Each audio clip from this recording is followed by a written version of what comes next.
Por favor, ahí en Romanos capítulo 10, el versículo 1. Vamos a leer hasta el 3.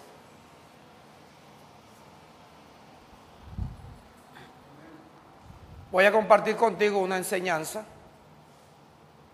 que está titulada Procura hacer firme tu vocación. Procura hacer firme tu vocación. Cuando hablamos de vocación, estamos hablando de una virtud que Dios le da a todos sus escogidos. La vocación no es otra cosa que una inclinación de cada uno de los hijos de Dios para adoptar la forma de vida que demanda el Evangelio. Voy a repetir. En el caso nuestro, como hijos de Dios, Dios desde antes de la fundación del mundo, cuando Él nos creó espíritus, invisibles, inmortales, conforme a su semejanza. De su misma sustancia, Él nos creó. Y Él allí nos predestinó, es decir, nos preparó un destino. Y ese destino que Él nos preparó de antemano, que la Biblia le llama predestinación, está diciendo que Él nos predestinó para que tú y yo fuésemos hechos conforme a la imagen de su Hijo primogénito, hablando de Cristo Jesús. Y que posteriormente lleguemos a ser también como Jesucristo, en el sentido que vamos a tener también un cuerpo, así como Cristo tuvo un cuerpo como el de Jesús, un cuerpo en semejanza de carne de pecado. Jesús no era Dios. Jesús era un hombre que antes de ser hombre era Dios. Él era el verbo. Él era la palabra. Cuando hablamos de verbo estamos hablando de una palabra que actúa. La palabra en acción, el verbo con el cual Dios dijo, hágase la luz. Y la luz fue hecha. Y Dios creó todas las cosas por medio de su palabra actuando, por medio del verbo. Y dice el libro histórico de Juan, conocido como el Evangelio de Juan, que en el principio Él era el verbo. Y el verbo era con Dios, estaba con Dios. Y el verbo era Dios. Porque no estamos hablando de varios dioses. Estamos hablando de un Dios plural, conocido por los hebreos como el Dios Elohim. Cuando tú lees en el original hebreo los primeros capítulos de Génesis, está diciendo Elohim, está hablando de un Dios plural, como tú y yo podemos pluralizarnos en cierta manera.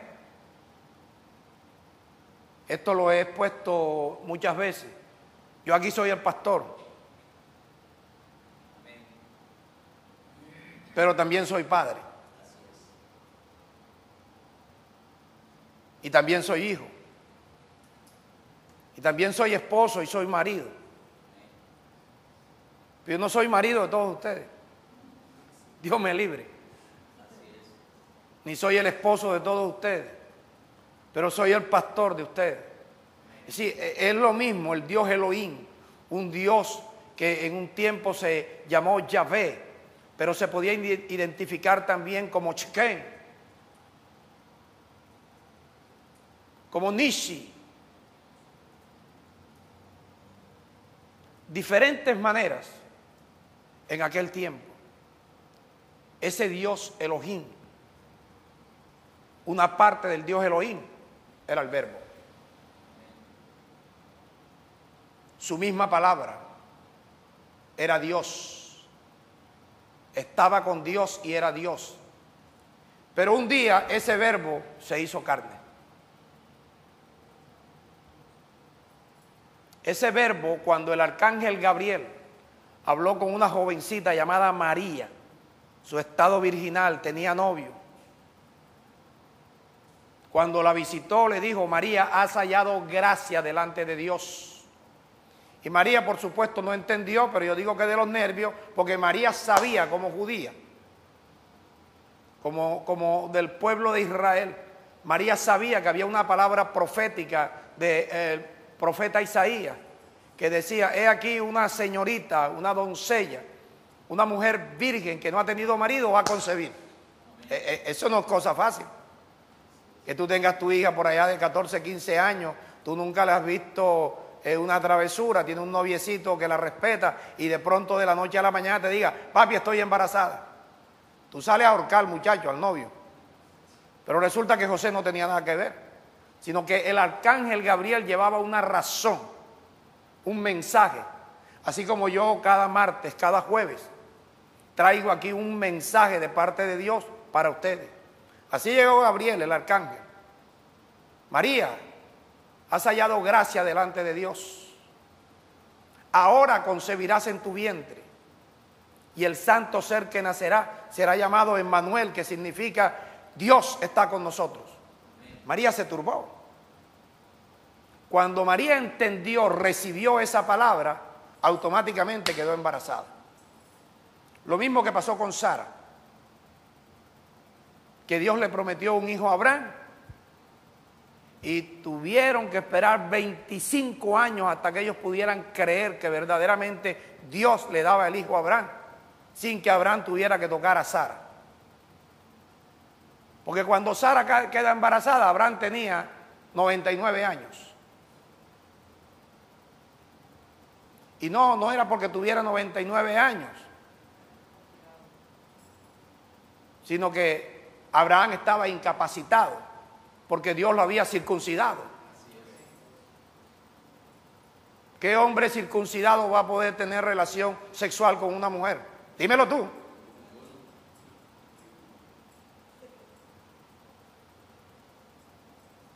Y Sara, una señora de eso que uno dice, una vieja,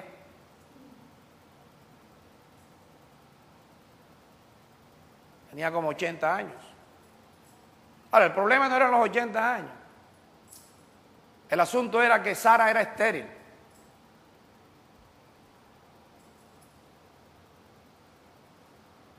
Y además de que era estéril, pues ya ella no estaba en condiciones de engendrar ni de amamantar a su hijo, si en caso tal que concibiera. Dice en Génesis capítulo 21 que visitó Jehová a Sara e hizo Jehová con Sara como había hablado. Y Sara concibió como Dios lo había prometido. Un día tú y yo, que fuimos engendrados por papá en el vientre de mamá, con el semen o la simiente natural de un hombre, nacimos. Pero un día de la palabra de alguien salió una palabra de Dios, salió el Espíritu de Dios, y ese día fuimos engendrados por Dios como hijos de Dios. Entonces Jesús dejó de ser Dios, dejó de ser el Verbo para ser un hombre semejante a nosotros. Dice Pablo en la Epístola a los Romanos, en el capítulo 8, que Dios envió a su Hijo en semejanza de carne de pecado.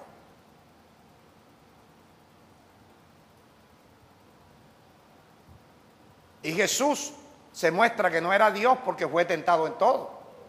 Fue tentado en el desierto por Satanás. Y dice la Biblia que fue tentado en todo, pero sin pecado.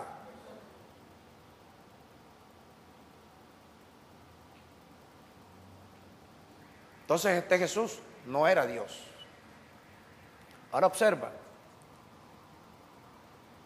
Dios, el Dios Elohim, que se puede manifestar de la forma que sea, es el Dios que hoy se manifiesta en nosotros como Espíritu Santo, para darnos la vida que le dio a Jesús, y para que así como hizo Jesús, fuese el modelo de cada uno de nosotros. Por eso cuando Él nos creó a su imagen y nos preparó un destino para que tú y yo fuésemos igual a Jesús. Fuésemos hechos conforme a su Hijo Jesús. Ese fue el destino que Dios te preparó a ti y a mí. Tú y yo no sabíamos, no teníamos idea. Y hoy Dios te está enviando un mensaje que te está diciendo, tú vas a llegar a ser igual que mi Hijo Jesús. Porque el mismo Espíritu que estuvo en Jesús, el mismo Cristo que estuvo en Jesús, el mismo Espíritu de Dios que estuvo en Jesús, es el que Dios nos está transfiriendo a cada uno de nosotros en cada mensaje. Ahora, cuando Dios nos predestina, Dios pone allí una vocación.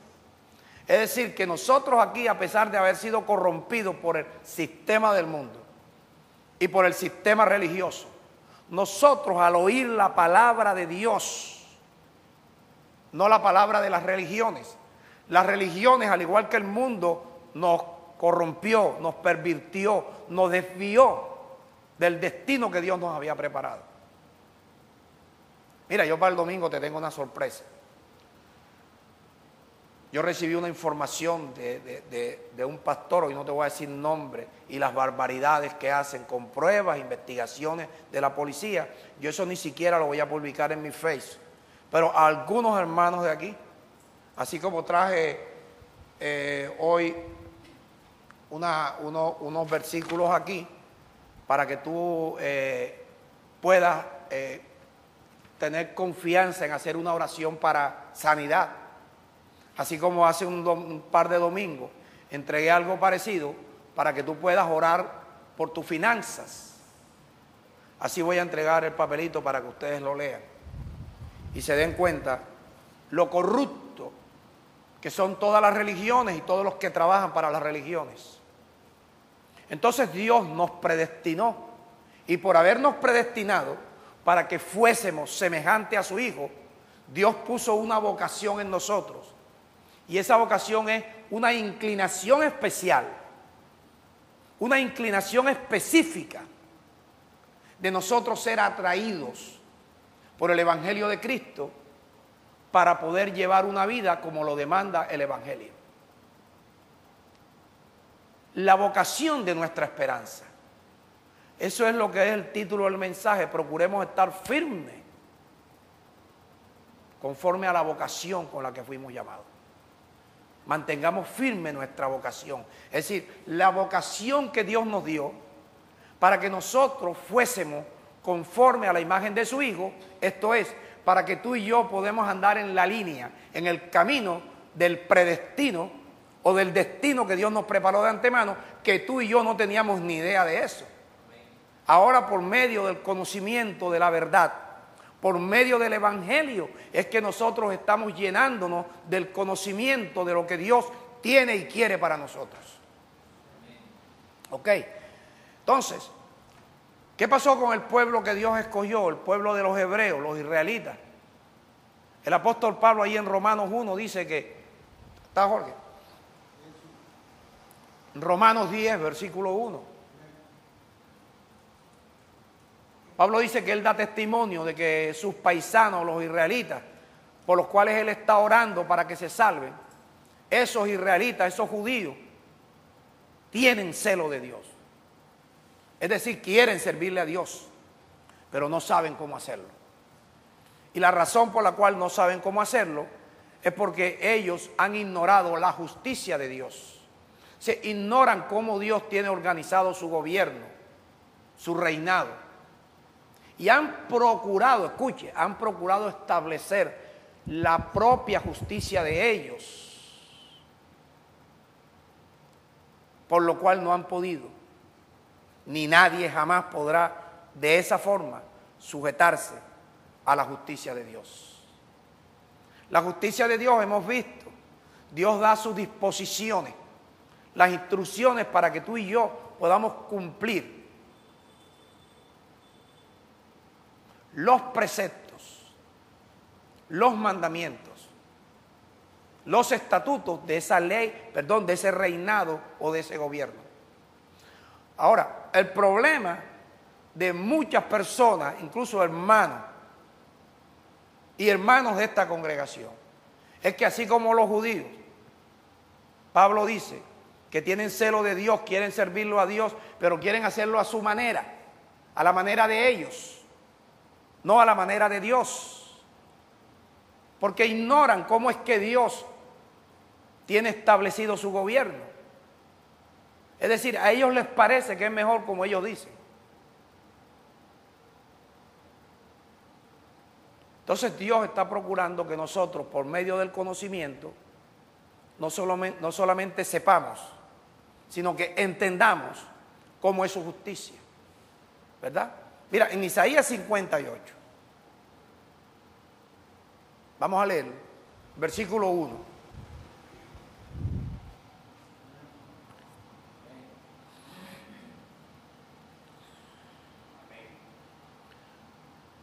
Dice, le dice Dios al profeta, a Isaías, Isaías, clama a voz en cuello. De otra manera, Isaías, habla, grita. No te detengas, no dejes de hacerlo. Y anuncia a Israel, mi pueblo, que es lo que este profeta, Dios le está dando como mandamiento, que le anuncie a su pueblo de Israel. ¿Su qué? O sea, significa que ese pueblo estaba ¿en qué? Rebeldía, ¿verdad? Y la rebeldía es pecado. Anuncia al pueblo de Israel su rebeldía. Dile que están en pecado. Esa es la labor del profeta. La labor del profeta no es fácil. El profeta, por eso es que le cae mal a la gente. Porque la gente quiere ir a una congregación donde le diga, vaya, tú estás bien, estás justificado, estás santificado ya, estás reinando en vida. La gente sale feliz, engañado, pero salen feliz. Y aman a ese predicador que los está engañando y los está llevando a la muerte.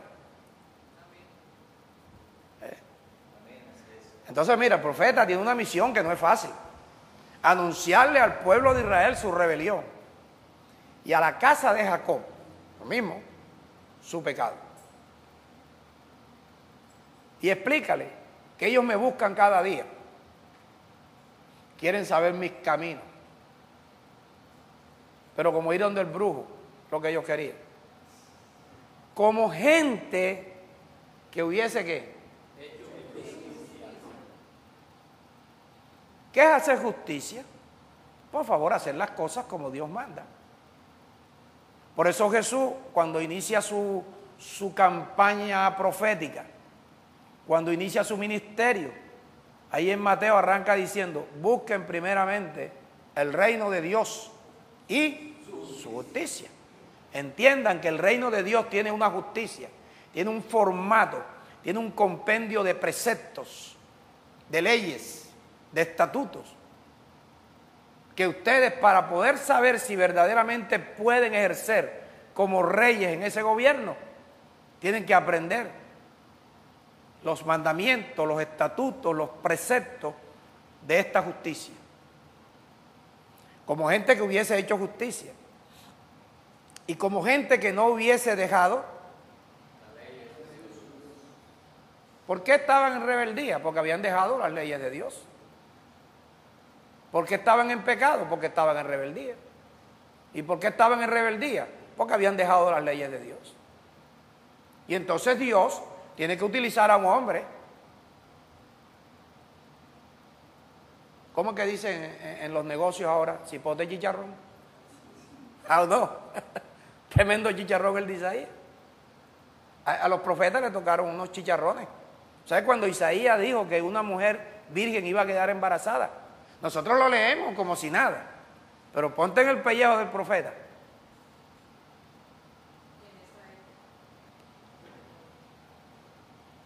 Oye, en esta época el problema no es que quede embarazada, el problema es encontrar a la virgen.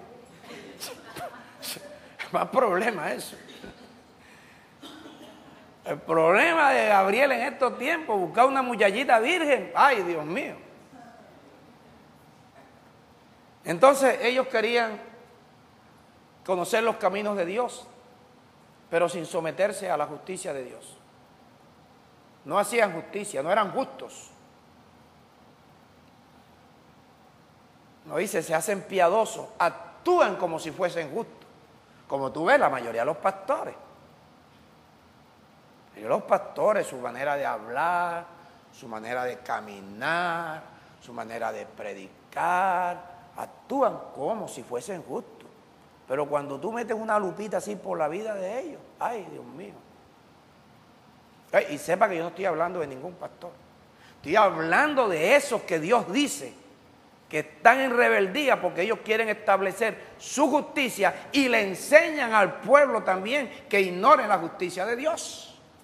Porque si a ti un pastor de esto te dice que ya tú estás reinando en vida, ¿qué tú vas a creer en resurrección?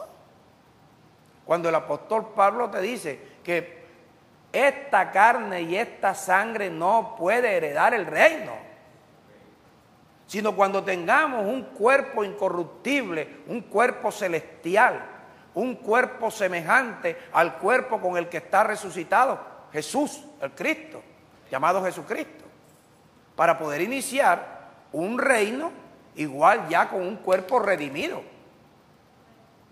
Nosotros nos hace falta que Dios nos redima este cuerpo. Ya Dios está rescatando nuestra alma. Ya nuestro espíritu está tomando posesión. Porque antes lo que mandaba en nosotros era la carne y un alma corrompida. Ahora Dios está limpiando nuestra alma y nuestro espíritu se está despertando y nuestro espíritu está diciendo, yo no soy carne, yo soy espíritu. Es cuando tú debes ir entendiendo que tú no eres carne, como dice la gente, pero es que somos carne. No, no, no, no, no. Tú no eres carne. Tú eres espíritu creado a la imagen de Dios, predestinado para que tú seas hecho conforme a la imagen de su Hijo Jesús. Eso es lo que tú eres. Tú no eres carne. Vive en este cuerpo de carne, que es el vehículo en el cual nos transportamos aquí. Que ninguno nos queremos bajar de él, porque el día que te bajes te mueres. Todos queremos, hay que cuidar el cuerpo. Pero hay que sujetar los deseos de la carne. Porque en esta carne, aunque tú no sepas, no quieras, no entiendas, no te parezca, en esta carne Satanás vive. Porque él está condenado aquí. A él lo metieron ahí. Él quiso meterse en el hombre allá en el huerto del Edén, engañó a Eva, Eva engañó a Adán como cosa rara y pasó. No es raro que las mujeres... ¿Quién manda en tu casa? Dime. Mene. 50. Por favor. Mira, con el respeto de las bellas damas que están aquí, la mujer es astuta como la serpiente. ¿Qué significa esto? Que la mujer, cuando Dios le dice que ella es astuta como la serpiente, no significa, sino que la mujer debe aprender ahora a despojarse de esa astucia de serpiente con la cual ellas nacieron. Porque Dios no, la serpiente no engañó a Adán, por favor. La serpiente no engañó a Adán.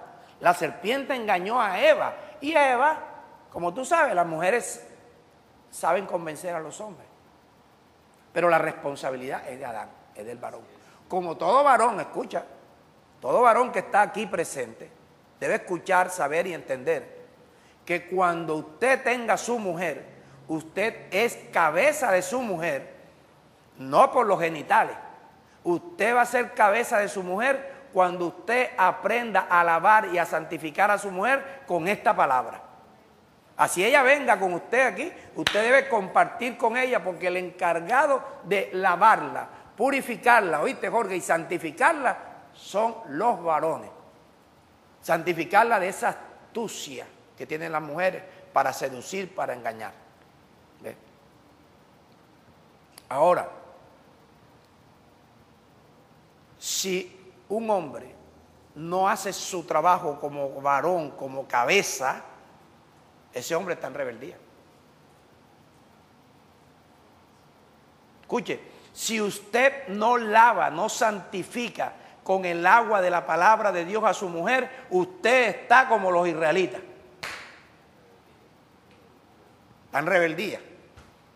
Y hoy Dios lo que te está diciendo es, por favor, deja la rebeldía. Ahora, yo sé, no sé si Jorge estará de acuerdo conmigo, Meneses, Ángel, yo sé que las mujeres son difíciles de dejarse santificar. ¿Cuántos dicen amén? Amén. Quiero oír la voz de las mujeres. Amén. Sí, difícil. A mí me toca como en los manicomios, con un balde perseguir para lavarte. Porque es que no se dejan, ¿verdad? Yo aquí no tengo por qué decirle mentira a nadie.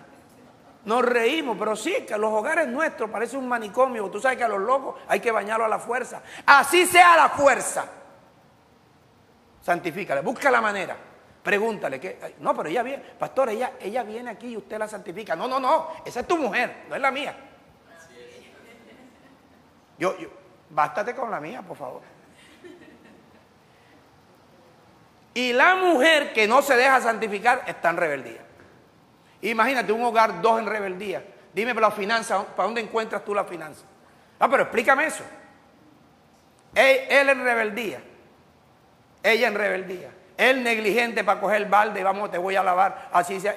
Donde tú tengas oportunidad en el almuerzo, en el desayuno, cuando vayas con ella, háblale de la palabra. Yo sé que apenas tú le hables la palabra, a ella le cae sueño. Así se acaba de levantar. Preciso le entra una llamada. Y si no llama, se acuerda que tiene que llamar a alguien. No es mentira.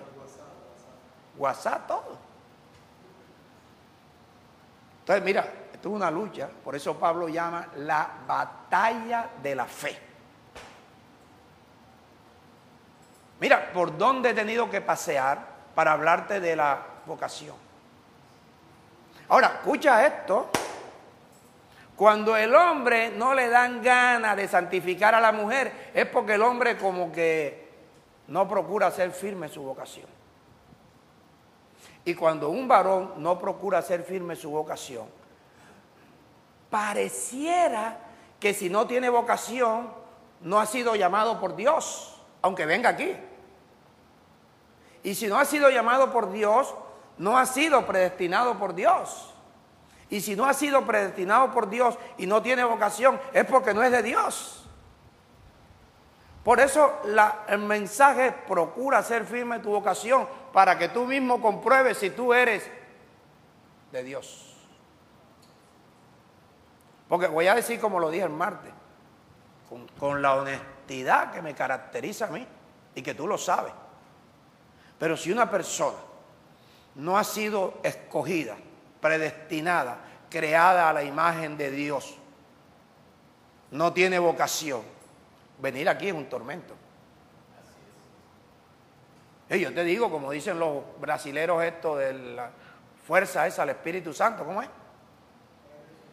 Sí, pero ¿cómo es que se llama eso? La cambiaron.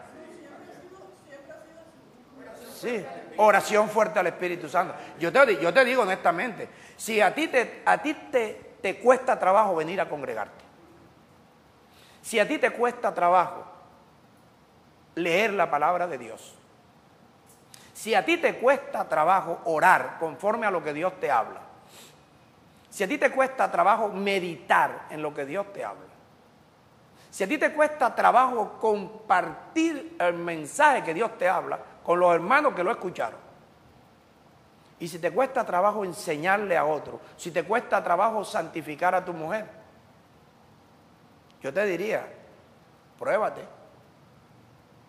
a ver si tú tienes vocación. Pues si no tienes vocación, no eres predestinado. Si no eres predestinado, no eres escogido, no eres elegido, no fuiste creado a la imagen de Dios. La pregunta es, ¿qué tú haces aquí? Sufriendo aquí.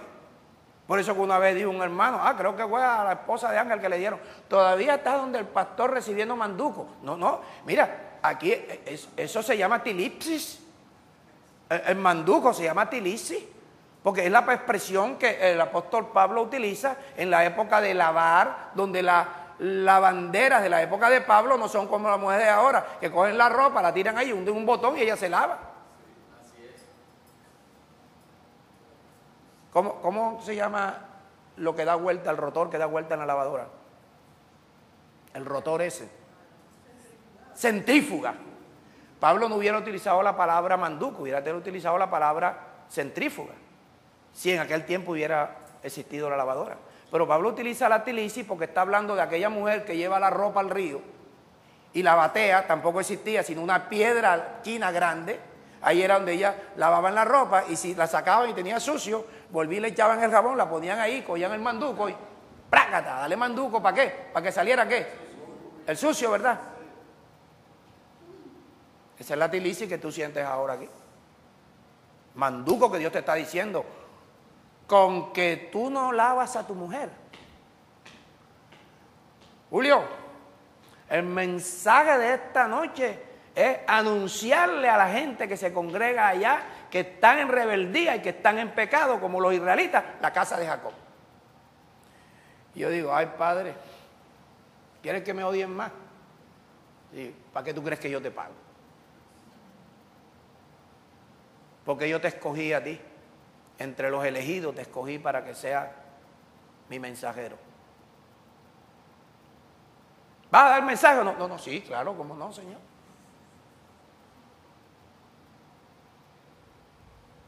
Entonces, nosotros debemos procurar hacer firme nuestra vocación. Porque mira, ¿qué está pasando con estos israelitas? Mira, actúan como si hubieran hecho justicia. Dice, me piden justos juicios y quieren acercarse a Dios. Si estamos ahí en Isaías 58, me piden justos juicios y quieren acercarse a Dios. Y eran el pueblo de Dios, el pueblo escogido, pero estaban en rebeldía. ¿Los había escogido Dios? Sí. ¿Eran el pueblo de Dios? Sí. ¿Se sujetaban a la justicia de Dios? No. Entonces tú revísate a ver si tú eres un escogido y no estás haciendo, estás en rebeldía.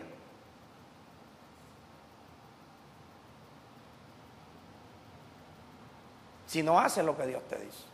Porque esta vocación, la inclinación especial para adoptar esa clase de vida que el Evangelio demanda. Por eso aquí yo no te entretengo con mensajes estudiados, con mensajes de la concordancia.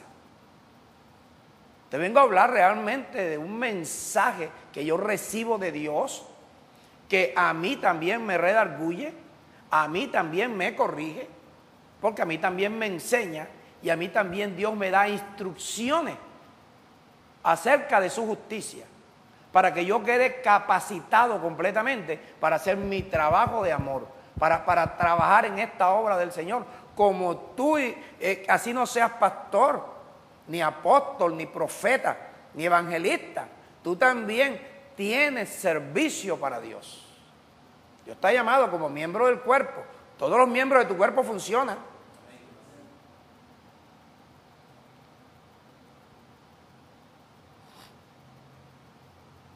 En Efesios capítulo 1.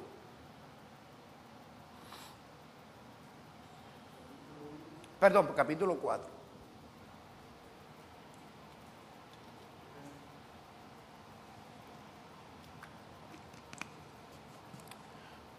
Pablo, igual que el profeta Isaías.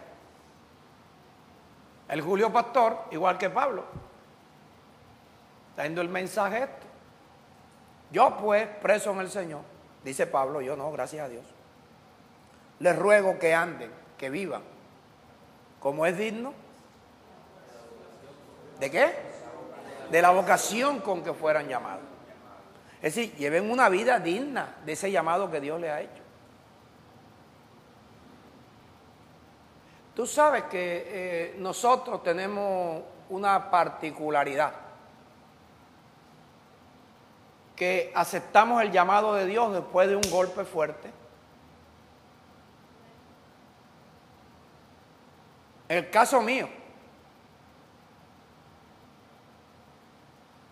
me quedé sin negocio, me quedé sin propiedades, me quedé sin carro, me quedé sin nada.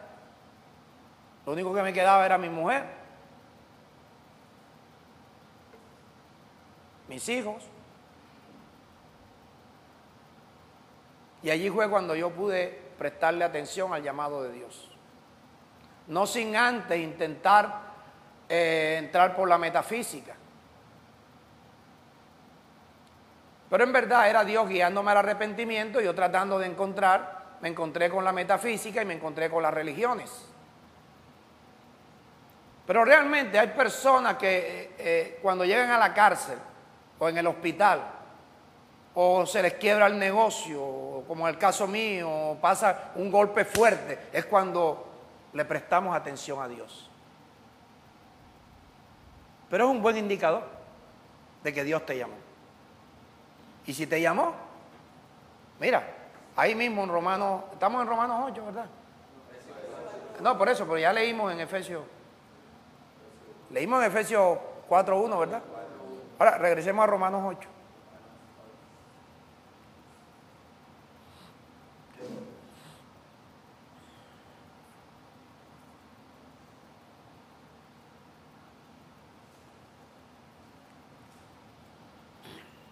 Versículo 28.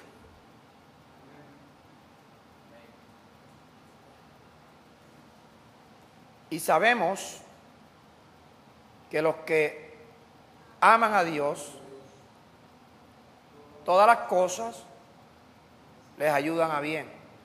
Mira, cuando el predicador es un fiel mensajero de Dios, él esto te lo explica como está escrito allí, no como la gente quiere que se lo diga. Por ejemplo, cuando a mí me predicaron esto la primera vez, a mí me hicieron creer que por el solo hecho de yo estar sentado en esa congregación, a mí todas las cosas me tenían que salir bien. Pero eso no es lo que dice allí.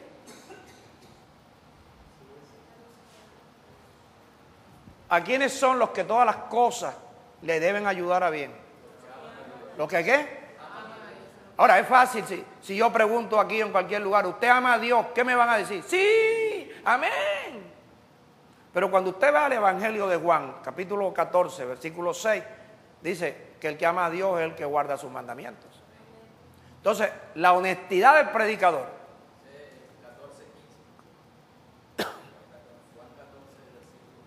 Y en el 26 también dice algo de eso. Y el 23 también. Si me amas, guarda mis mandamientos. Si me amas, guarda mis mandamientos. O sea, entonces el predicador, el mensajero, el apóstol, profeta, evangelista, pastor, maestro, reverendo, como se quiera llamar, tiene que explicarle a usted. Usted no ame a Dios de boca, porque Jesús dijo lo que dijo Isaías.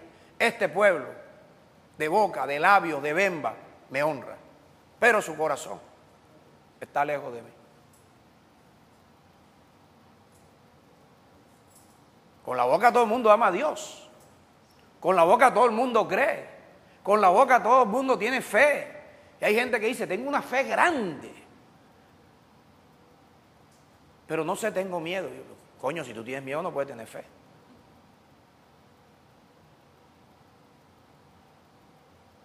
Entonces el predicador, mensajero fiel, tiene que decirle, si usted aprende a amar a Dios, todas las cosas le deben ayudar a bien.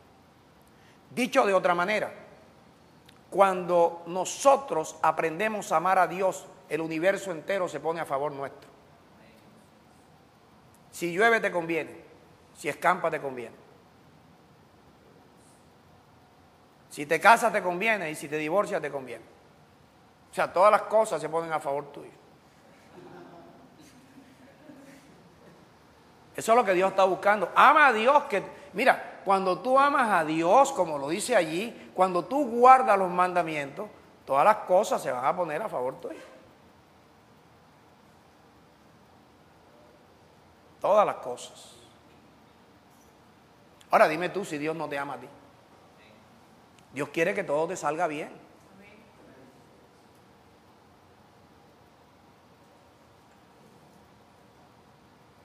Los que guardan los mandamientos que evidencian que aman a Dios, todas las cosas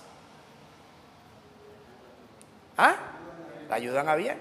Y ahora explica, es decir, a los que conforme al propósito de Dios fueron llamados por Dios. O sea, cuando Dios te llama para que guardes sus mandamientos, para que guardando sus mandamientos, todas las cosas se pongan a favor tuyo. Porque ese fue el propósito para lo cual Dios te llamó. A ti Dios no te llamó para que tú pasaras de sufrimiento en sufrimiento, de llanto en llanto, de tristeza en tristeza, de fracaso en fracaso. Oído, tú y yo nacimos para triunfar. ¿Y tú sabes qué significa triunfar? Que vamos a vencer todos los obstáculos. No significa que nacimos sin ningún obstáculo, no. Cuando tú dices, gané una batalla, pues, ¿por qué peleaste con alguien? Pastor, hoy gané una carrera, quedé en el primer lugar. ¿De qué era? No, pastor, en bicicleta. ¿Y cuántos eran? No, yo solo, pastor. ¿Qué coño? ¿De quién tú le ganaste?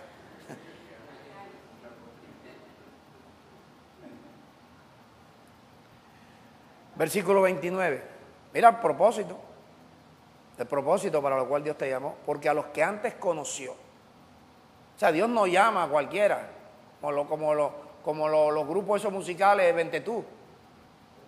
Hey, salió una moña, vente tú. ¿Tú qué tocas? Vente tú. No, te llama porque te conoce.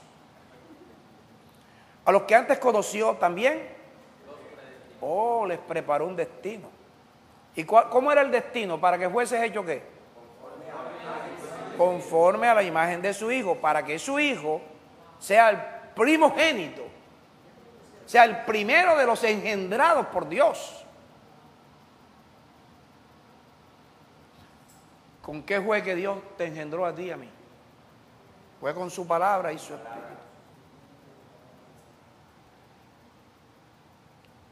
La palabra dejó de ser el verbo, se hizo hombre y tuvo que esperar que Dios lo engendrara ahí en el vientre de María.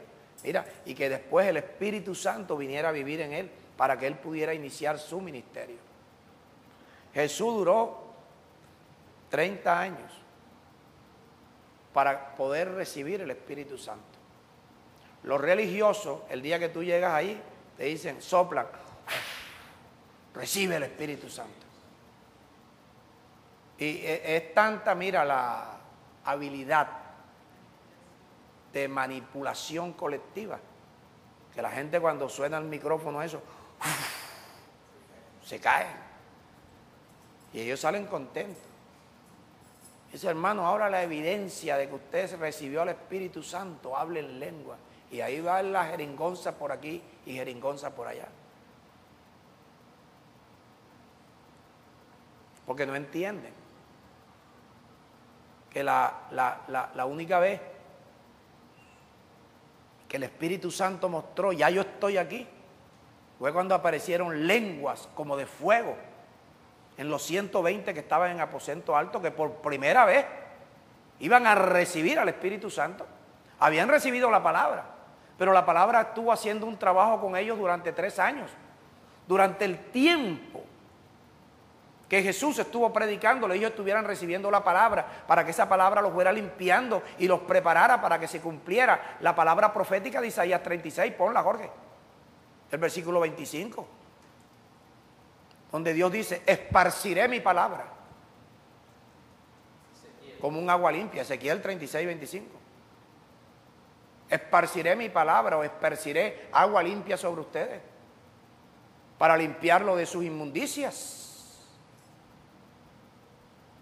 Ahora dime tú, ¿en qué farmacia tú vas a comprar agua que te limpie de inmundicia? Tiene que ser una persona que esté 3 pisos más abajo del bruto para pretender que un agua, como dicen algunos, es que es agua bendita. Oye, ¿esa agua bendita para qué? Por mucho que la bendigan, la santifiquen, le hagan la cruz, la traigan del Jordán de Israel, diga, eso no sirve para tu alma. Porque él está hablando de esparcir un agua, como lo mismo que le dijo a Isaías en el capítulo 55, versículo 10.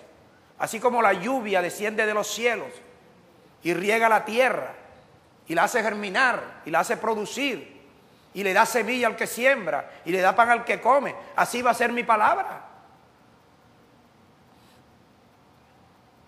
Mi palabra no va a regresar a mí vacía, sino que mi palabra hará lo que yo quiero, hará conforme a la razón para lo cual yo la envié. Dios está confiando que esta palabra que tú estás oyendo haga el trabajo contigo, de que te limpie de las inmundicias. ¿Qué son las inmundicias? Los demonios. ¿Qué son los demonios? Las malas costumbres adquiridas en nuestro corazón por lo que vimos, por lo que oímos, por la cultura, lo que vimos en casa, lo que vimos en la calle, los amigos, el colegio, la universidad.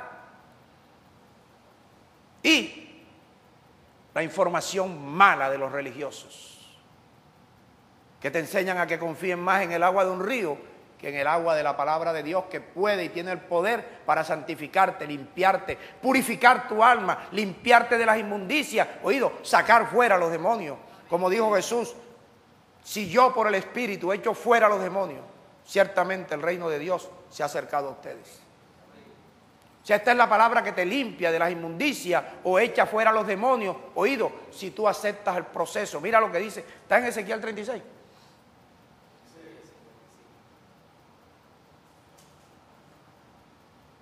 Dios va a esparcir ese agua. Ya la comenzó a esparcir desde que Jesús llegó a este planeta.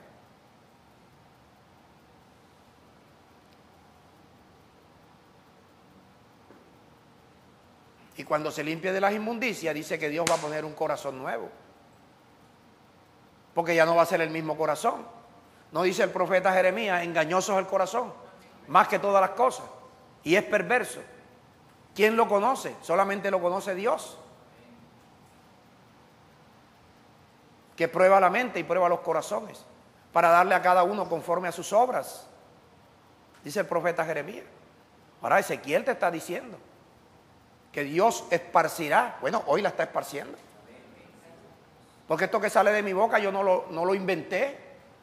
Tengo demostración de espíritu y de poder. Para que la fe de ustedes no se fundamente en mi astucia, en mi habilidad, en mi sabiduría humana. Sino que la fe de ustedes se arraigue, se fundamente en el poder de Dios.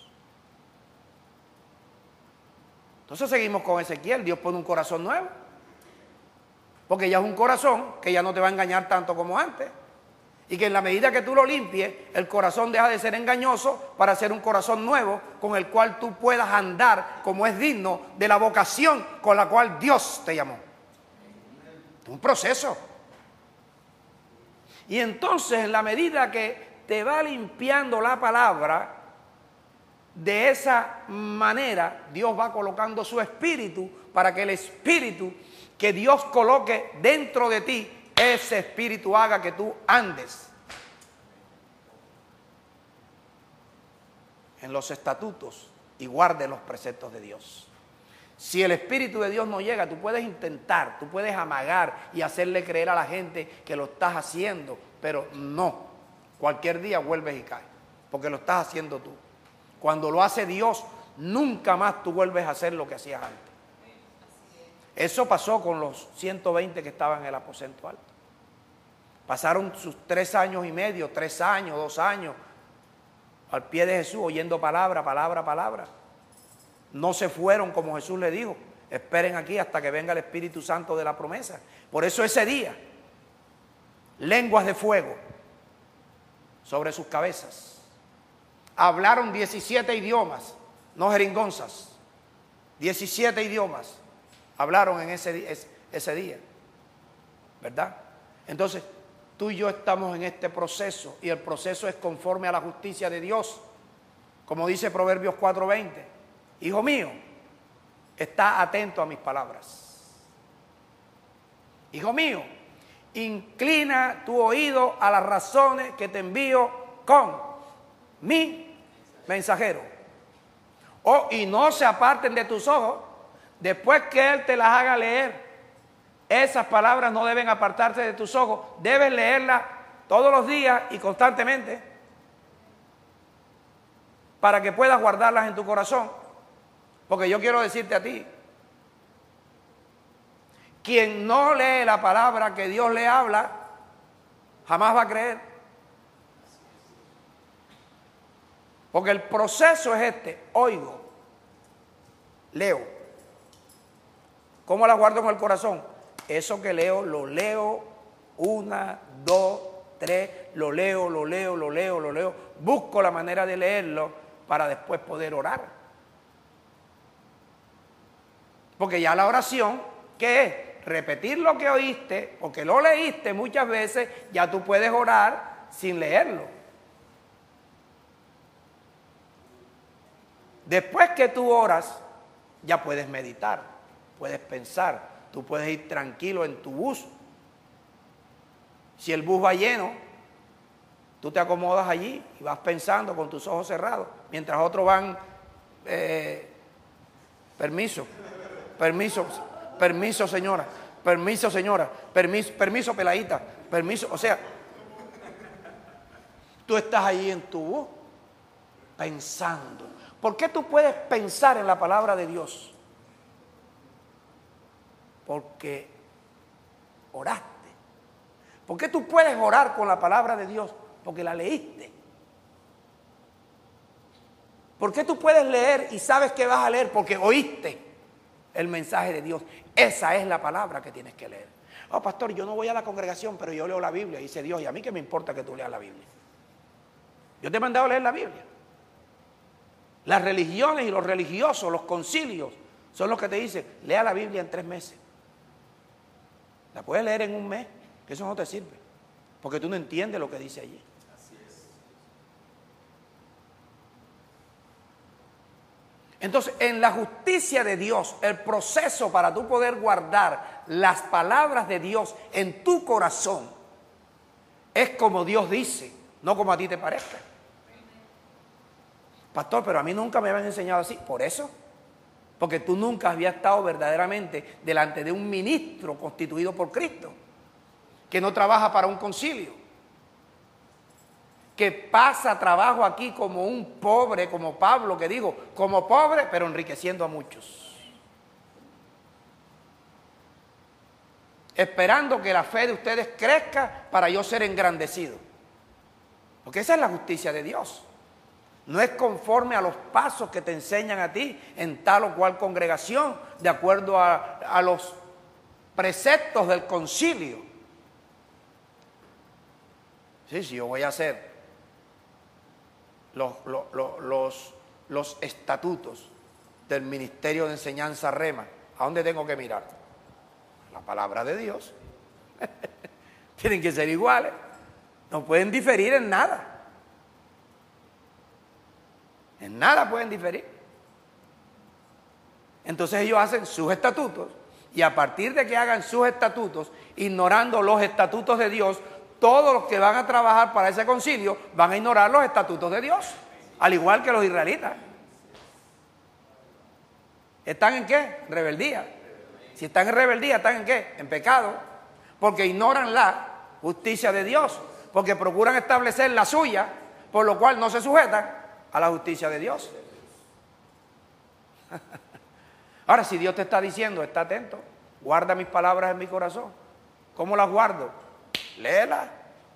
Si tú no lees esto, ¿cómo tú vas a orar? Ahora, qué bueno, tú lees, cierra la Biblia y de acuerdo a lo que has leído, tratas ahí de memorizar mientras se queda en el corazón. Padre, yo te ruego que tu palabra, como dice esta profecía de Isaías, de Ezequiel, me limpie mis inmundicias, Señor. Tú, mira, allí tú con Dios, ¿qué tú le vas a ocultar a Dios? Tú le dices: Señor, quiero quitarme tal y cual problema. Y Dios está esperando que tú identifiques tus problemas, tus errores, se los confieses, para que entonces la gracia de Dios y el poder de Dios se manifieste en tu debilidad. Pero si tú ni siquiera identificas tu debilidad, ni siquiera le permites a Dios que su poder actúe en ti. Entonces, ¿cómo guardas la palabra de Dios en tu corazón? Oyéndola aquí, leyéndola en tu casa, orando compartiendo. Tienes que buscar hermanos de este ministerio que vengan aquí. ¿Por qué? Porque ese hermano, de pronto tú al orar, al meditar, al compartir, tú le vas a explicar cosas que él oyó aquí pero no las entendió. O de pronto el hermano leyó más que tú, oró más que tú, meditó más que tú y te puede también enseñar cosas que tú las puedas entender, que no las entendiste aquí porque no oraste como él. Por eso Dios tiene, mira, bien establecido su gobierno, para que guarde las palabras de Dios en tu corazón. Oído, escucha esto. Ay, qué lástima que el tiempo nos agarra. Bueno, pero queda domingo todavía.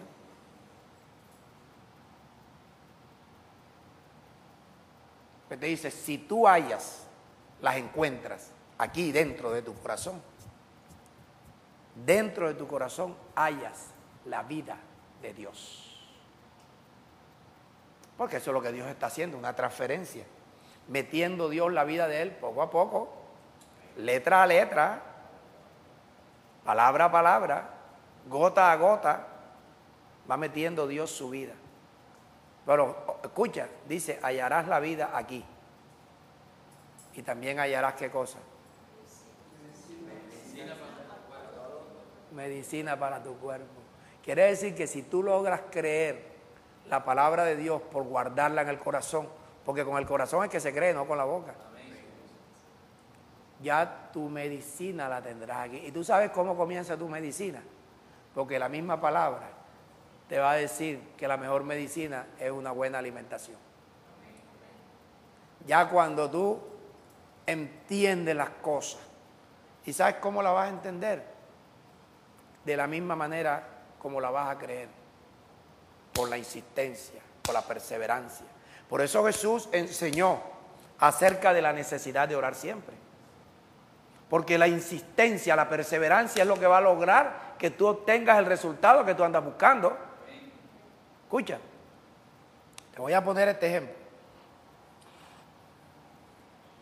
Hace años, a mí me dijeron, pastor, no duerma con televisor en el cuarto, ni con computadores, ni con celulares, ni nada.